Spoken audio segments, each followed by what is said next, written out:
Hey guys, it's Roy here from MarvelCo12 and EpicDroid.com, and we are here today to open up a fat pack or a bundle pack from the new Dominaria set. So we're going to go and we're going to open this thing up. So the first thing we have is a little empty box. These make great dice containers. That's what I use them for when I have them. Once you have one of them, though, there's not a lot of use for all of them, so don't know what you'll do with them after that. But I have one that I use for dice now. Comes with a little manual here and a anti-theft device. The manual goes through, it tells you a little bit about the deck, it tells you about some of the characters, the different types of cards. So here we have the box. The box does open up, so you can unpeel that sticky stuff. And then if you would like it, you have a little poster that you can put up on your wall or do something with, whatever you want to do there. And then we have the stuff that we really want. Here is the actual bundle, or the fat pack as we used to call them. It has the same artwork on the side there. And then we have the box. In the box you have a Dominaria dice, so it's got the Dominaria set logo there. Use that as your life counter. You got just a little empty divider box. I guess it wasn't empty, it had the dice in it. You get your 10 booster packs. You get a pack of, I think it's 100 lands? It's actually 80 lands, I just double checked that. But yeah, you get 80 lands with that. So 80 lands, that's great if you're just starting out. And then you have the standard quick reference guide that seems to come with every deck or box of Magic stuff that you get that tells you how to play and gives you the basics of Magic. So now that we've opened up everything else, we get to the part that I am most excited for, and that is for opening up the booster packs. So I got 10 of them here. I made 2 different piles of 5. Let's go ahead and let's dive in. So typically when I do these, I go quickly through the commons. There's not anything super exciting about those. If you see anything that you want us to come back to, hit us up in the comment section. We'll reply to those as we are available. But for now, we got Relic Runner, we got Fire Elemental Charge, Arcane Flight, Adventurous Impulse, Vicious Offering, Tragic Poet, Academy Journey Mage, Baloth Gorger. Cast Down is our first uncommon. So Cast Down, it is a 2-cost instant. It says destroy target non-legendary creature. Then we have a 6-cost legendary enchantment aura in Bolus's Clutches. Enchant permanent. You control enchanted permanent. Enchanted permanent is legendary. You can turn a permanent into a enchanted permanent that you then control, and also makes it legendary. We have a Damping Sphere. It's a 2-cost artifact. If a land is tapped for 2 or more mana, it produces uncolored mana instead of any other type and amount. Each spell a player casts costs 1 more to cast for each other spell that player has cast this turn. Then we have a foil Untamed Kavu. So this is an uncommon foil. 2-cost creature Kavu with a kicker of 3. So if you pay an additional 3 mana when you play him, you get has an extra ability. So he comes with Vigilance and Trample, and if Untamed Kavu was kicked, it enters the battlefield with 3+1/+1 counters on it, making it a 5/5 instead of a 2/2. Then we have our rare. We have Nabin, Dean of Iteration. He's a 2-cost legendary human wizard. If a wizard entering the battlefield under your control causes a triggered ability of a permanent you control to trigger, that ability triggers an additional time. And he's a 2/1, so that's something that will allow you to trigger abilities multiple times, kind of get an extra effect out of them. Then we have a forest and a construct. We have Deovenant Trapper, Syncopate, Fire Elemental, Gaia's Protector, Windgrace Acolyte, Ancient Animus, Fiery Intervention, Navigator's Compass, Cloud Reader Sphinx, Cabal Evangel. And then we're into our uncommons. With the Eldest Reborn, it is a 5-cost Saga enchantment. And step 1, so you do this when you play it. Each opponent sacrifices a creature or planeswalker, and on your next draw step, each opponent discards a card, and then on the draw step after that, put target creature or planeswalker card from a graveyard onto the battlefield under your control. So you can use that to gain control of opponent's cards, or to gain control of yours back. We have a Sorcerer's Wand. It is a 1-cost artifact equipment. Equipped creature has tapped. This creature deals 1 damage to target player or planeswalker. If this creature is a wizard, it deals 2 damage to that player or planeswalker instead, and it costs 3 to equip. So our next uncommon, we have Arvad the Cursed. It is a 5-cost, 3 uncolored, 1 white, and 1 black legendary creature vampire knight. Comes with Death Touch and Lifelink. Other legendary creatures you control get +2/+2, and he's got 3/3. So next we have Jaya's Immolating Inferno. This is a X and 2 red cost legendary sorcery, and you may cast a legendary sorcery only if you control a legendary creature or planeswalker. Jaya's Immolating Inferno deals X damage to each of up to 3 targets. So whatever you pay for that X cost is how much damage this will do on up to 3 targets. Then we have a Mountain and a Saproling token. We've got Gitu Chronicler, Benelish Honor Guard, Artificer's Assistant, Caligo Skin Witch, Gaia's Protector, Unwind, Voltaic Servant, Run Amok, Gideon's Reproach, Thalid Omnivore, and then into our uncommons, we've got a Goblin Warchief. He is a 3-cost creature, Goblin Warrior. Goblin spells you cast cost 1 less to cast. Goblins you control have haste. It's actually going, I've got a Goblin deck I've been working on, and that'll be a good addition to that. Goblin Barrage, it's a 4-cost sorcery, kicker, sacrifice an artifact or goblin, and then Goblin Barrage deals 4 damage to target creature. If this spell was kicked, it also deals 4 damage to target player or planeswalker.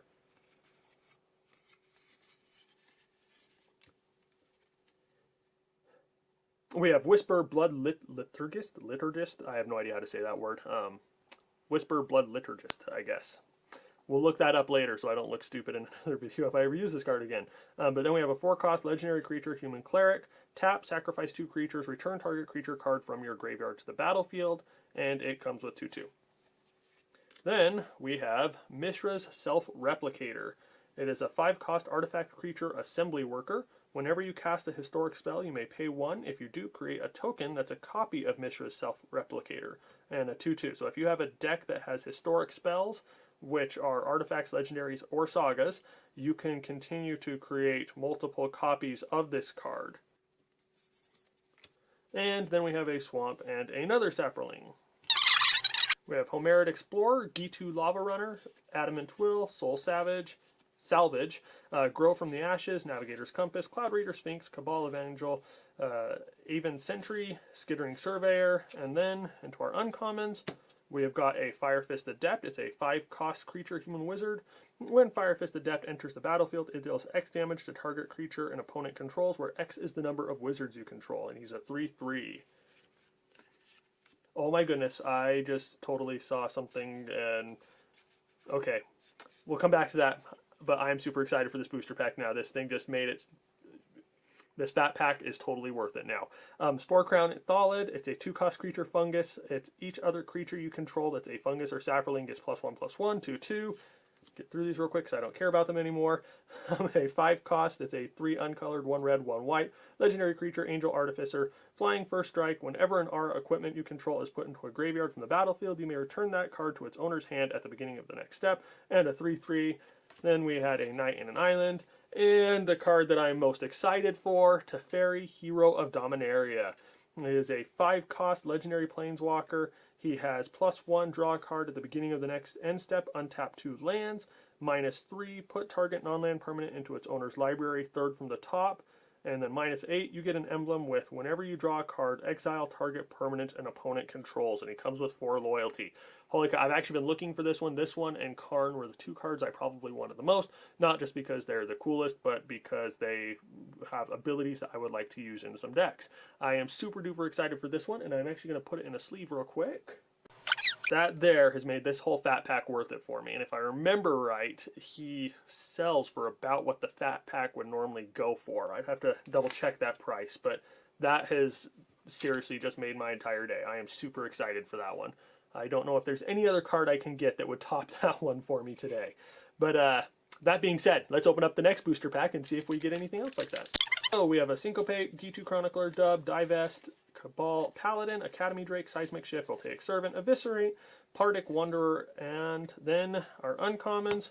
We've got Elfheim Druid. It's a 2-cost creature, Elf Druid. Tap it once, so you tap it, you add 1 green mana, or tap it again, I guess tap it instead. But you add 2 green mana, spend this mana only to cast kick spells, and it's a 0/2. Then we have a Diligent Excavator, 2-cost creature, Human Artificer. Whenever you cast a historic spell, target player puts the top 2 cards of their library into their graveyard. And a 1/3. Then we have a Slin Voda, the Rising Deep, legendary creature Leviathan. 8-cost legendary creature Leviathan with a kicker of 2, so you can pay up to 10. And then, when Slin Voda, the Rising Deep, enters the battlefield, if it was kicked, return all creatures to their owner's hands, except for Merfolk, Krakens, Leviathans, Octopuses, and Serpents. And he is an 8/8. I think he's my 3rd that I've got of Slin Voda now. Then we have a Dread Shade. It's a 3-cost creature shade. Pay 1 black Dread Shade, gets +1/+1 until end of turn, and he is a 3/3. And because you don't have to tap that, you could play that over and over again and get a pretty strong card there. Excited to use that one in the deck. That'll be a good one too. Then a Plains, and yet another Saproling. Alright, so now we're into the second pile of booster packs here. First up, Knight of Dominaria, Befuddle, Grow from the Ashes, Blessing of Belzenlock, Saproling Migration, Blink of an Eye, Seismic Shift, Aven Sentry, Cabal of Angel, Primordial Worm, and whoa, almost lost everything there. First uncommon, Goblin War Chief. So we already grabbed one of him earlier. That'll be awesome to put both of those in my Goblin deck. Just a reminder, he's 3-cost, Goblin, 2/2. Goblin spells cost 1 less to cast, and he gives all Goblins haste. Then we have a Thalid Soothsayer. He's a 4-cost fungus. You pay 2, sacrifice a creature, and draw a card, and he is a 2/3. Can't let you guys see the rare yet. We have Halar the Fire Fletcher, a red-green 3-cost legendary creature, Elf Archer. It comes with Trample. Whenever you cast a spell, if that spell was kicked, put a +1/+1 counter on Halar the Fire Fletcher. Then Halar deals damage equal to the number of +1/+1 counters on it to each opponent, and he's a 3/3. Then we have a Isolated Chapel as our rare in this one. Isolated Chapel enters the battlefield tapped unless you control a plains or a swamp, and add a plains or swamp, white or black, to your mana pool. That one could be good there. Have to see how I'm going to use that one. We have a swamp, and then we have a Jaya Emblem. We've got Dove, Tolarian Scholar, Frenzied Rage, Healing Grace, Stronghold Confessor, Pierce the Sky, Academy Journey Mage, Baloth Gorger, Guardians of Koilos, and Nature's Spiral. Nature's Spiral is a 2-cost sorcery. Return target permanent card from your graveyard to your hand. We've got Seal Away. It's a 2-cost enchantment, flash, so you can play it like an instant. When Seal Away enters the battlefield, exile target tapped creature an opponent controls until Seal Away leaves the battlefield. Next up is Arvad the Cursed. He's a 5-cost, white and black, legendary creature, Vampire Knight. We got one of him earlier. Death Touch, Lifelink, other legendary creatures you control get +2/+2, and he's a 3/3. And we already saw Seal Away. Then we have a rare Sulphur Falls foil. Sulphur Falls enters the battlefield tapped unless you control an island or a mountain. Add blue or red. And then our other rare is Kamal's Druidic Vow. It is a X and 2 green cost sorcery, legendary sorcery. Look at the top X cards of your library. You may put any number of land or legendary permanent cards with converted mana cost X or less from among them onto the battlefield. Put the rest into your graveyard. So you pay X, and anything with a cost of X that is legendary or a land you can put into the battlefield. The rest goes into your graveyard. So that one could be very powerful in the right decks. Then we have a Forest and a Knight. Coldwater Snapper. I'm actually surprised we haven't got more Coldwater Snappers in this one. I think I've got 10 of them so far, just from other packs. But we got Coldwater Snapper, Bloodstone Goblin, Excavation Elephant, Artificer's Assistant, Grow from the Ashes, Keldon Raider, Pegasus Courser, Fungal Infection, Rescue, Fungal Plots is our first uncommon. Fungal Plots is a 2-cost enchantment. Pay 2, so 1 uncolored and 1 green. Exile a creature card from your graveyard. Create a 1/1 green Saproling creature token. Sacrifice 2 Saprolings. You gain 2 life and draw a card. Next is Shield of the Realm. It's a 2-cost artifact equipment. If a source would deal damage to an equipped creature, prevent 2 of that damage. Equip cost 1. We have a Whisper Blood Liturgist again. No, I'm still saying it wrong. 4-cost legendary creature cleric. Sacrifice 2 creatures. Return target card from your creature card from your graveyard to the battlefield, and it's a 2/2. Then we have a foil Urgoros, the Empty One. He's a 6-cost legendary creature Spectre. Comes with flying. Whenever Urgoros, the Empty One, deals combat damage to a player, that player discards a card at random. If the player can't, you draw a card.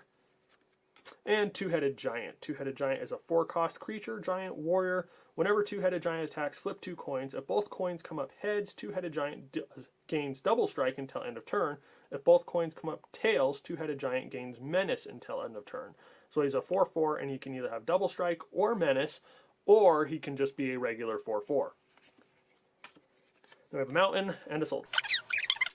We've got Gitu Journey Mage, Excavation Elephant, Homerid Explorer, Grow from the Ashes, Blessings of Belzen Lock, Gideon's Reproach, Thallid Omnivore, Jousting Lance, Sapling Migration, Blink of an Eye, and then we've got Fire Fist Adept. It's a 5-cost creature, human wizard. When Fire Fist Adept enters the battlefield, it deals X damage to target creature an opponent controls, where X is the number of wizards you control, and he's a 3/3, and I actually think we got this one earlier. Yes, we did, so that's our second Fire Fist Adept this time. Looks like we're getting some duplicates of reds and blacks.